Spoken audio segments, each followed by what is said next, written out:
ഒരു ദിവസം മഹാത്മാവായ ശ്രീ നാരദ മഹർഷി ബ്രഹ്മാവിനെ നേരിൽ സമീപിച്ചു. തന്റെ സന്തത സഹചാരിയായ വീണയുടെ തന്ത്രികളിൽ വിരലോടിച്ചിട്ട് ബ്രഹ്മാവിനെ സ്തുതിച്ചു.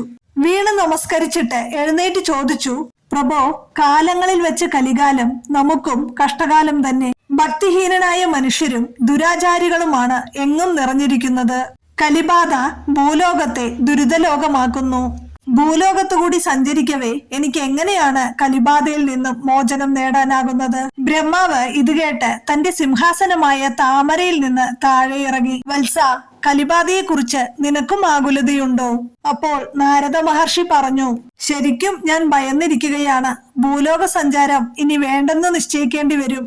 എങ്കിലും കലി ഇവിടെയും ബാധിക്കാതിരിക്കണമല്ലോ. ഇതുകേട്ട് ബ്രഹ്മദേവൻ പറഞ്ഞു, നാരദ, നിന്നെ ഇങ്ങനെ ഓരോരോ ചോദ്യങ്ങളും പരാതികളുമായിട്ടാണ് കാണാറുള്ളത്. എന്നാൽ നീ ഇന്ന് ചോദിച്ച ചോദ്യം എനിക്ക് വളരെ പ്രിയമായിട്ടുള്ളതാണ്. കലിദോഷ പരിഹാരത്തിന് ഒരു ഏക മാർഗമുണ്ട്. ഇതുകേട്ട് നാരദൻ, പ്രഭോ, എന്താണത്? ഭഗവാൻ ആദിനാരായണന്റെ പവിത്രമായ മന്ത്രോച്ചാരണമാണ് കലിദോഷ നാശത്തിന് ഉത്തമമായ ഔഷധവും ഏക ഉപായവും. ബ്രഹ്മാവിന്റെ ഉപദേശം കേട്ട് നാരദന്റെ നെറ്റി ചുളിഞ്ഞു. ഭഗവാൻ ആദിനാരായണന് അനേകായിരം നാമങ്ങളുണ്ടല്ലോ. എല്ലാ ഈശ്വര നാമങ്ങളും പവിത്രങ്ങളുമാണ്. ഭക്തജനങ്ങളുടെ നാവിൽ അവയെല്ലാം ദിവ്യ മന്ത്രങ്ങളുമാണ്.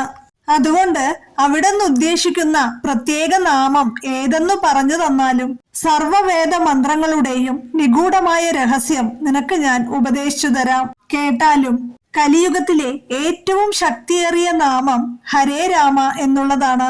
ഹരേ രാമ ഹരേ രാമ, രാമ രാമ ഹരേ ഹരേ, ഹരേ കൃഷ്ണ കൃഷ്ണ കൃഷ്ണ ഹരേ ഹരേ. ബ്രഹ്മാവ് ഭക്തിപൂർവം ഉറക്കെ നാമം ചൊല്ലി. അതുകേട്ട് നാരദമുനി തന്റെ വീണ മീട്ടി ആ നാമം ഏറ്റുപാടി. പിന്നീട് ബ്രഹ്മാവ് വിശദീകരിച്ചു, 16 നാമങ്ങളാണ് ഈ വരികളിലുള്ളത്. കലി കൽമഷത്തെ നശിപ്പിക്കാൻ ഇതിലും മെച്ചമായ മാർഗം വേദശാസ്ത്രാദികളിൽ പോലും കാണുന്നില്ല. ഈ നാമത്തിന്റെ സഹായത്താൽ ഷോഡശകാല സമ്പന്നനായ ജീവന്റെ ആവരണം വിച്ഛേദിക്കപ്പെടുന്നു. മഴ മേഘങ്ങളുടെ മറവ് മാറിയാൽ സൂര്യൻ അധികം പ്രകാശത്തോടുകൂടി ശോഭിക്കും. അതുപോലെ ഈ നാമത്തിന്റെ സങ്കീർത്തനത്തിലൂടെ പരബ്രഹ്മത്തിന്റെ യഥാർത്ഥ സ്വരൂപം പ്രകാശിക്കും. ഇത് കേട്ടപ്പോൾ നാരദമുനിക്ക് ചില സംശയങ്ങൾ തോന്നി. പ്രഭോ, ഈ നാമം ജപിക്കുന്നതിന് എന്താണ് വിധിയെന്നു കൂടി പറഞ്ഞാലും. ഇതിന് വിശേഷിച്ച് വിധിയൊന്നുമില്ല. പരിശുദ്ധമോ അശുദ്ധമോ ആയ ഏതവസ്ഥയിലും ഈ നാമം ജപിക്കാം. ഈ നാമം ജപിക്കുന്നത് വഴി കലിദോഷം നശിക്കുന്നു. മാത്രമല്ല, ജപിക്കുന്നവന് സാലോക്യം, സാമീപ്യം, സാരൂപ്യം, സായുജ്യം എന്നീ 4 വിധത്തിലുള്ള മുക്തിയും ലഭിക്കുന്നു.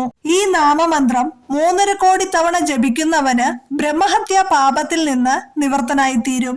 മനുഷ്യർ, ദേവന്മാർ, പിതൃക്കള് എന്നിവരോട് ചെയ്തിട്ടുള്ള പാപങ്ങളെല്ലാം നശിക്കും.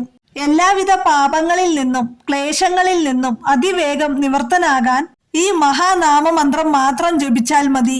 ഇതിന് മാറ്റമില്ല. ബ്രഹ്മദേവൻ ഉറപ്പിച്ചു പറഞ്ഞപ്പോൾ നാരദമുനിക്ക് ആശ്വാസമായി. അദ്ദേഹം ബ്രഹ്മദേവനെ താണു വണങ്ങിയിട്ട് വീണ മീട്ടി ഭഗവത് നാമം പാടിക്കൊണ്ട് ആകാശമാർഗത്തിലൂടെ യാത്ര തുടർന്നു.